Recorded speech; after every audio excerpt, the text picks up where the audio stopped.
Very good morning to all of you. आज हम लोग फिजिक्स का सबसे बेहतरीन और मेरा सबसे फेवरेट सब्जेक्ट फिजिक्स में से एक important topic laws of motions unit number 3 start करने जा रहे हैं। और सेकेंड यूनिट के बाद आज हम थर्ड यूनिट के अंदर 6 दिन का गैप दिया ताकि आप लोग रिवाइज कर सकें। तो आज हम यूनिट का डिस्क्रिप्शन लें। तो डिस्क्रिप्शन में लॉज ऑफ मोशन को समझने के लिए हम न्यूटन्स के बारे में जानेंगे, जिन्होंने अपनी इस थ्योरी को बनाने के लिए 1642, 72, 27 का टाइम लिया था। इन्होंने वैसे मेन क्रेडिट तो इनको जाता है, पर ये अकेले नहीं थे इस सारे काम में। इनके साथ इनसे पहले एरिस्टोटल,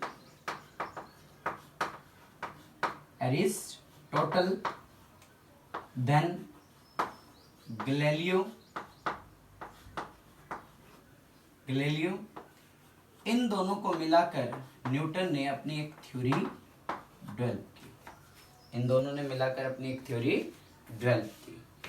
तो हम इनके बारे में तो बाद में पढ़ेंगे। सबसे पहले हम एक वर्ड के बारे में पढ़ना चाह रहे हैं जो इस चैप्टर का सबसे मेन टॉपिक है, that is force. Clear? Force क्या है? सपोज करो कि you have one object. Clear? इस ऑब्जेक्ट को इधर आपने पुश किया। क्या किया? पुश। और एक ऑब्जेक्ट यहां है, इसको आप यहां से क्या कर रहे हो? पुल। क्लियर? पुश और पुल दो ऐसे वर्ड हैं जो फोर्स को डिफाइन करते हैं। I mean to say that the force is a push और pull which change to the position of the object. It may be rest or it may be motion. Suppose करो कि ये motion में है, तो मैंने इसको इस तरफ से रोकने की कोशिश की, तो एक फोर्स लगाया जिससे इसे रोका गया, दैट इज पुश। खींचने के लिए पुल। तो there is force is an external effort in the form of push or pull which produce rest or motion on the body. हम यहाँ पे इसकी डायरेक्शन को भी चेंज कर सकते हैं, उसे हम क्या कहेंगे बेटे? फोर्स कहेंगे। Clear? Force is an external effort in the form of push और पुल विच प्रोड्यूस रेस्ट और motion in the body. Force के बारे में थोड़ी सी डिस्क्रिप्शन ले लो। वेक्टर क्वांटिटी है, एसआई यूनिट न्यूटन है, सीजीएस यूनिट डाइन है, 1 न्यूटन इज इक्वल टू 10 की power 5 dyne. Dimensional formula m1 l1 t-2 first unit में force is equal to mass into acceleration है। नोट करिए बेटे, फिर हम इसके बारे में थोड़ा सा आगे चलते हैं।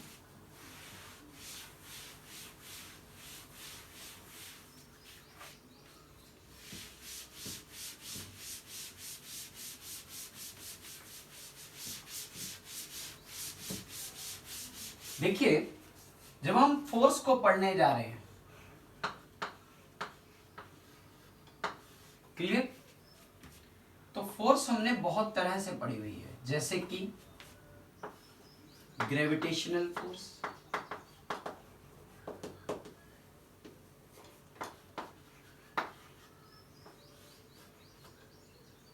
इलेक्ट्रोस्टैटिक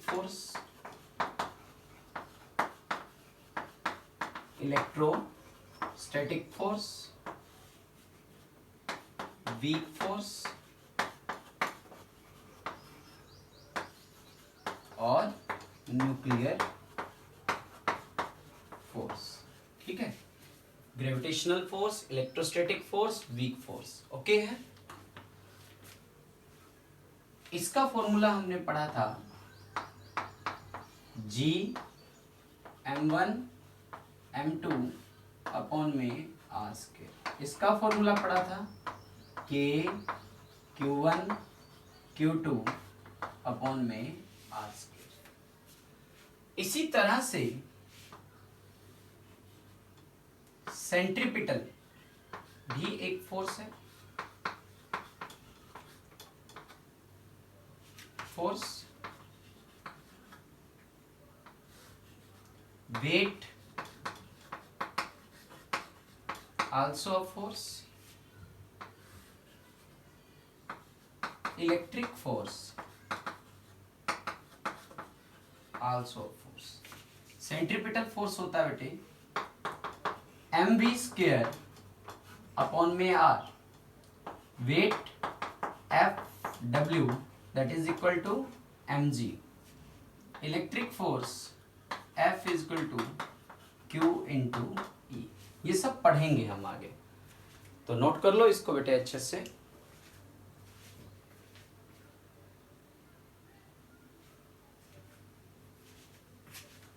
हो गया यहां तक?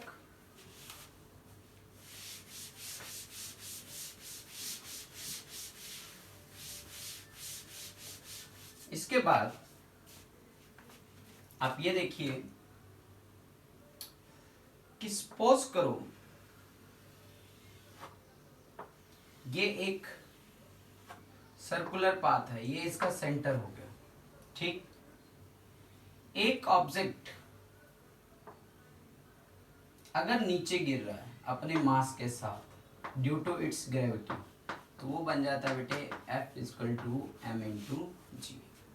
अगर यही ऑब्जेक्ट अपनी वेलोसिटी चेंज करते हुए एक्सेलरेट कर रहा है, तो फोर्स बन जाता है मास इंटू एक्सेलरेशन। और यही बॉडी इस तरह से एक सर्कुलर पाथ के ऊपर रोटेट कर रहा है due to centripetal force mv square upon में r। एक फोर्स क्या होता है, कांटेक्ट फोर्स भी होता है। हम इन सब के ऊपर बहुत बढ़िया बढ़िया न्यूमेरिकल बनाएंगे, आपने पहले रे डायग्राम में चलना है। कांटेक्ट फोर्स, मान लो ये एक बॉडी है A, और मान लो इसके साथ दूसरी बॉडी क्या है बेटे B, ठीक। ये एक सरफेस के ऊपर है, तो ये बॉडी चाहेगी कि मैं इसकी तरफ एक फोर्स लगाऊं और ये बॉडी चाहेगी इसकी तरफ। तो जहां जहां ये सरफेस कांटेक्ट कर रहा है, this is surface contact force, this is surface contact force. Note करिए। अब एक बहुत इंपॉर्टेंट टॉपिक है, सपोज करो ये एक सरफेस है, इसके ऊपर मैंने एक ब्लॉक रख दिया जिसका मास क्या है m, जिसका मास क्या है m। ना तो मैं देख पा रहा हूं कि ये बॉडी इधर चल रही है, ना मैं देख पा रहा कि ये बॉडी इधर चल रही है, F1 और F2, मतलब F1 is equal to F2। कभी ये लेफ्ट और राइट नहीं हो रही, ना ही ये बॉडी नीचे की ओर जा रही है mg, और ना ही ये बॉडी ऊपर की ओर जा रही है, जिसे हम R और N कहते हैं। This is normal reaction, this is called normal reaction. Normal reaction perpendicular to the object, मतलब R यहां पे किसके इक्वल हो गया बेटे, mg के इक्वल हो गया। इसे हम क्या कहेंगे, weight equivalent to normal reaction. Clear. अब इसे ही मैं क्या करूं, एक वेज के ऊपर रख देता हूं। कहां रख देते हैं हम, वेज के ऊपर, लाइक दिस।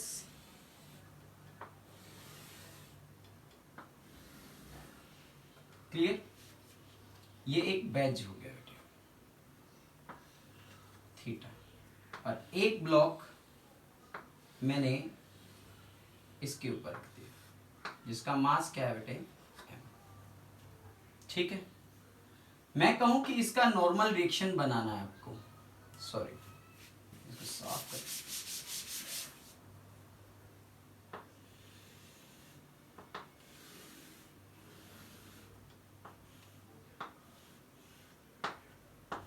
m इसका मास है, this one is a theta.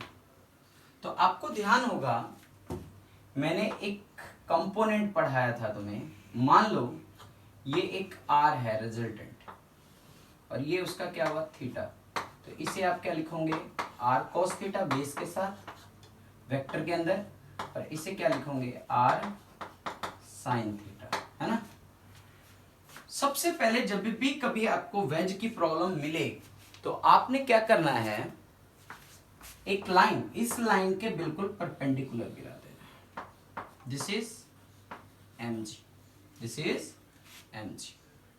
अब ये रिजल्टेंट हो गया, इसके दो कंपोनेंट बनेंगे, one is and another is, clear? देखो ये परपेंडिकुलर गिराया है ना, तो ये 90, ये क्या हो जाएगा, तीनों ट्रायंगल के एंगल का टोटल कितना होता है 90 माइनस थीटा, तो ये वाला एंगल क्या हो जाएगा थीटा, जिसके साथ थीटा हो resultant into cos theta, resultant into sine theta. मान लो मैं एक प्रॉब्लम करवा देता हूं तब ज्यादा क्लियर हो जाएगा। मान लो मैंने कहा कि इसका मास 9 है और जी आपने कितना लेना बेटे 10, तो नॉर्मल रिएक्शन बताइए, इसका नॉर्मल रिएक्शन, ये बॉडी का कंपोनेंट हो गया, ये हो जाएगा इसका normal reaction, R is equal to mg cos theta. अब इसका बनाओ, यही आप लोग ट्राई करें,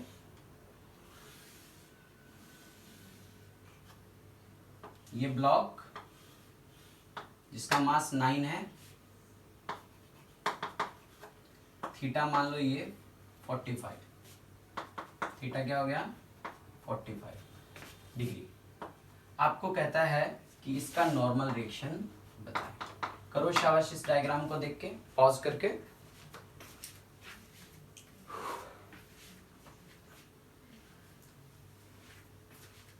सबसे पहले मैंने क्या कहा था, इस लाइन के पैरेलल एक line, this is mg, mg मतलब 90 न्यूटन हो गया, ये हो गया 90, ये हो गया 90 माइनस 45, ये 90 45, तो ये भी एंगल कितना हो जाएगा, चलो ये आपको मिथ हो जाएगा 30 ले लो, तो ये एंगल कितना हो गया 60, तो ये एंगल कितना हो गया 30। आ रही बात समझ, 30 90 ये 60, तो बचा हुआ एंगल कितना हो जाएगा 90 30 का हो जाएगा। आपने बस एक दिमाग में बात डालो कि यहाँ पे 15 है तो यहाँ पे 15, यहाँ पे 15 15 20 20 30 30, इस तरह से। तो जहाँ एंगल हो वहाँ पे horizontal component mg cos theta और mg sin थीटा। हमें निकालना क्या है r, r ये हो गया, तो r की वैल्यू क्या होती है, r is equal to mg cos theta. Normal reaction is a force, normal reaction is a force, तो mg है हमारे पास 90, cos कितना हो गया बेटे 30, तो 90 cos 30 होता है बेटे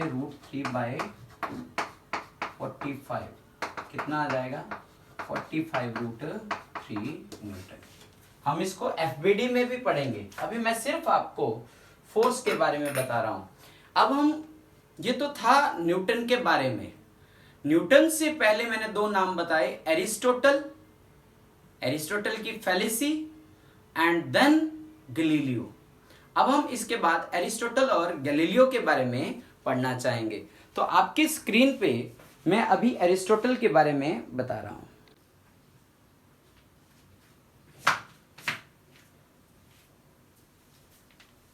तो एरिस्टोटल फेलोसी, न्यूटन के बाद हम उसके फोर्थ टर्म को डिफाइन करने के बाद सबसे पहले इस टर्म के बारे में बात करते हैं जो 384 322 बीसी में। एरिस्टोटल ने बोला कि नेचर के अंदर कोई भी ऑब्जेक्ट है, मान लो ये है, अगर इसको मूव करना है इधर तो इसे एक एक्सटर्नल फोर्स की जरूरत होगी। चाहे ये बॉडी इधर जाए तो भी इसको एक फोर्स की जरूरत है। तो इसलिए उन्होंने एक स्टेटमेंट दी कि Aristotle law of motion, an external force is required to keep a body in uniform motion, that is Aristotle fallacy. Aristotle की ये बात ज्यादा लंबी नहीं चली बिकॉज ऑफ दैट कि हम ये मानते हैं कि कोई, मैं इस ऑब्जेक्ट पे हूं, मुझे चलने के लिए एक फोर्स की जरूरत है। क्लियर? एक ऑब्जेक्ट है, इधर रखूंगा तो भी उसे चलने के लिए एक फोर्स की जरूरत है। Is it? पर ये वहीं पे जरूरत है जहां पे फ्रिक्शन है। If there is no friction तो there is no need of any external force. Suppose करो आपके फर्श के ऊपर आपने सर्फ गिरा दिया, पानी गिरा दिया और आप उस पर चल रहे हो, तो वो क्या हो जाएगा? स्लिपरी, फ्रिक्शन खत्म, अब अपने आप बॉडी मूव करनी शुरू करेगी। This is Aristotle fallacy. इस बात को प्रूफ करने के लिए गैलीलियोस ने अपनी एक टर्म बनाई, that term is Galilean law of inertia. उन्होंने कहा कि there is no need of any external force if there is no frictional force और एयर रेजिस्टेंस। Air resistance. आ रही है बात समझ में? देखिए ये बात कैसे कि सपोज करो कि मेरे पास यहां पे एक बॉल है, ठीक, और इस बॉल को मैंने कहा कि यहां लाना है, तो इसके यहां पे आने के लिए मुझे एक फोर्स की जरूरत होगी। पुश करूं और पुल करूं, इन दोनों में से कुछ ना कुछ तो करना पड़ेगा, तभी ये बॉल यहां ट्रांसफर होगी। अगर यही चीज मैं कहूं कि ऐसे है और एक बॉल यहां पड़ी है, तो इस बॉल को यहां ले जाने के लिए एक फोर्स पुश और फॉर्म में पुश करना पड़े नीचे से और पुल करना पड़े ऊपर से, तो एक फोर्स लगेगा। तो इसका मतलब यहां तक तो एरिस्टोटल सही था। उन्होंने कहा चलो अब इसको ऐसे देखो कि अगर यही बॉल मैं यहां रख दूं, अब इसको कोई भी फोर्स की जरूरत नहीं पड़ेगी, ये बॉल अपने आप से यहां पे आ जाएगा। This is Galileo law of inertia. Clear? ये आज का हमारा लेक्चर था। इसको आप अपनी एनसीईआरटी से, एससी वर्मा से, प्रदीप से, एसएल अरोड़ा से आप जरूर पढ़ेंगे और अच्छे से इसे समझ लेंगे। नोट करो।